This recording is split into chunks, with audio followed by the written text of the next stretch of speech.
हमारे यहाँ किसी कीड़े को देखते ही उसे मार देते हैं, लेकिन ये चीन है भाई। कीड़ों को सजाने, सुखाने, दिखाने और बचाने का कल्चर है। आज उसी को देखने हम आए हैं यांगलिंग इंसेक्ट म्यूजियम। अंदर कदम रखा तो सबसे पहले इस्तकबाल किया प्रोफेसर चो लू ने। दर्शन ऐसा जैसे कह रहा हो ये मेरा एरिया है। एक इंसान जिसने अपनी जिंदगी इन कीड़ों को समझने और दुनिया को समझाने में वक्फ कर दी। हम 50 लोग ऐसे लाइन में लगे जैसे बिरयानी की खैरात हो रही है। यहाँ हमें एक डिवाइस पकड़ा दी गई। गाइड चीनी बोलती थी और हम इस डिवाइस से अंग्रेजी में सुनते थे। है ना साइंस का जादू। Insect family tree. आज पता चला कि कीड़ों के भी रिश्ते नाते हम इंसानों की तरह पेचीदा हैं, यानी इनमें भी फूफो का बेटा होता है। अब ये गाइड हमें बता रही हैं कि ये जो कीड़ा है सिर्फ 2 दिन तक जीता है, यानी इसकी एक्सपायरी तो आजकल जानू मानू वाली मोहब्बत जितनी है। हसरत उन गुंचों पे जो बिन खिले मुरझा गए। आगे बढ़े तो सामने एक दरख्त पर तितलियां इतनी रंगीन, इतनी जिंदा कि दिल चाह वक्त को यहीं कैद कर ले। हर पर में रंगों की नज़म लिखी हुई थी। हर जुम्बिश में कोई ख्वाब सांस ले रहा था। इस कोने में बेचारी तितली डब्बे में कैद। सीन ऐसा था कि दिल किया फौरन #फ्री बटरफ्लाई का ट्रेंड चला दो। फिर याद आया कि चीन में हूं, यहाँ के डाले भी काले होते हैं। ये देखें, एक तरफ खूबसूरत तितलियां हैं तो दूसरी तरफ उनके बदमाश कजन भी हैं जो सालिम खेत चट कर जाते हैं। ये सब कीड़े हैं, हर तरह के कीड़े, जिसे हमने बचपन में खेलते हुए मसल दिया था। शायद उसका पोता नवासा भी यहीं पड़ा कहीं हमें घूर रहा हो। Sorry bro. फिर वो सीन आया भाई, एक बड़ी सी मकड़ी और उसके इर्द गिर्द ऐसे जाले जैसे कोई साइंस फिक्शन फिल्म का पोस्टर हो। कीड़े ऐसे मूव कर रहे थे जैसे कोई स्लोमो में टिकटॉक बना रहे हो। ये मकड़ी, चारों तरफ कीड़ों का जाल इस मकड़ी की तरफ बढ़ते हुए, जैसे ख्वाब और हकीकत किसी नजर न आने वाले जाल में उलझने जा रहे हो। आगे बढ़े तो सामने थी तितलियों की रानी। ऐसा लग रहा था जैसे किसी फेरी टेल से निकल कर आई हो। बस फर्क ये था कि ताज नहीं था, विंग्स थे। चीन में भाई लोग तितलियों को मोहब्बत, खुशकिस्मती और अमन की अलामत समझते हैं।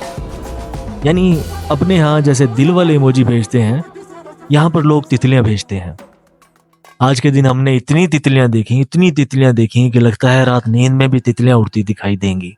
थोड़ा आगे बढ़े तो सामने आए शहद की मक्खियां, ऐसे बिजी जैसे सदर बाजार शाम को। छत्ते ऐसे बने हुए कि बंदा कंफ्यूज हो जाए कि शहद निकालें या ऑटोग्राफ लें।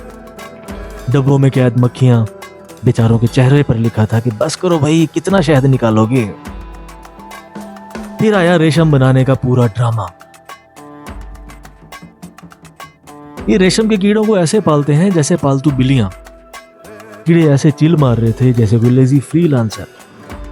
फिर वो रेशम निकाल कर बनाई गई चीजें देखी, शॉल, ड्रेसेस, बैग्स, ऐसी लग्जरी कि बंदा खुद को भी लपेट कर गिफ्ट कर दे। दोस्तों, बात बड़ी सीधी सी है। दुनिया जितनी भी बड़ी हो जाए, कीड़ा कीड़ा ही रहता है। लेकिन यहाँ अगर अंदाजा होता है कि इस छोटे से वजूद के अंदर कितना बड़ा निजाम छुपा होता है। ये इस नुक्कड़ में 2 बल्तिस्तान और कश्मीर के जवान इल्म इकट्ठा कर रहे हैं। करीब जाकर देखा तो पता चला कि किताब चीनी जुबान में है। #सल्यूट। इधर देखें, ये मिनी मॉल कहीं मिस ना हो जाए। कीड़े वाले रिंग्स, मॉडल्स, हैंडबैग्स, पेंटिंग्स, ऐसा मटेरियल कि अगर आप किसी को गिफ्ट करें तो वो कंफ्यूज हो जाए ये फैशन है या कोई एंटोमोलॉजी का प्रोजेक्ट। लेकिन मानना पड़ेगा, क्रिएटिविटी में ये बंदे टॉप लेवल के हैं और पैसा कमाने में भी हैं। ये देखें, एक और क्रिएटिविटी। ये हैं बच्चों के बनाए हुए आर्ट वाले कीड़े, जिन्हें देखकर लगता है कि बच्चों ने पिकासो के अरमान निकाले हैं। इनके बच्चे कीड़े बचा रहे हैं और हमारे बच्चों को ही कीड़ा है।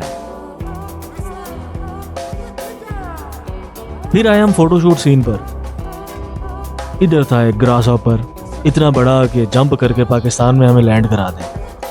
लेडी बग, मौका देखा, फोटो बनाए और छा गए।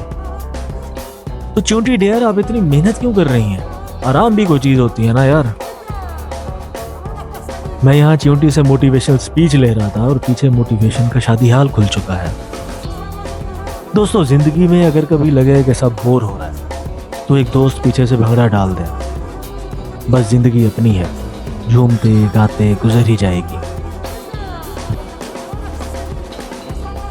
देखा, च्यूंटी ने भी कहा है, भंगड़ा पालो, काम तो होते रहेंगे।